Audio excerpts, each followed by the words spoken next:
দুর্গাপূজাকে কেন্দ্র করে ঠাকুরগাঁও সদর উপজেলার আউলিয়াপুরে রসিক রায় জিউ মন্দির এলাকায় ১৪৪ ধারা জারি করার পরেও সনাতন ধর্মাবলম্বীরা পূজার আয়োজন করায় উত্তেজনা ছড়িয়ে পড়েছে। ঘটনায় ওই এলাকার সনাতন এবং ইসকন অনুসারীদের মধ্যে সংঘর্ষের আশঙ্কায় জেলা প্রশাসনের পদস্থ কর্মকর্তাগণ ঘটনাস্থল পরিদর্শন করেছেন। পরে দুপক্ষকে নিয়ে আলোচনায় বসেন জেলা প্রশাসক ইশরাত ফারজানা।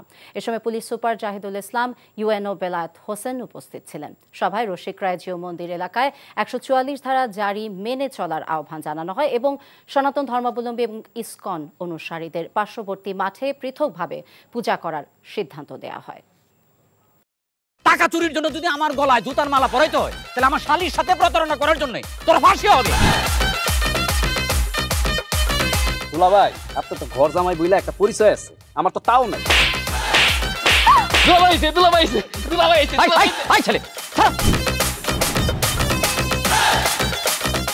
রাজনৈতিক ফ্যামিলির মেয়ে হয়ে ওই কাজ করবে। যারে পাবো হারে পিটাবো, রক্তের নেশায় ধরতে, রক্তের নেশায়, কাঁচা রক্তের নেশায় ধরতে।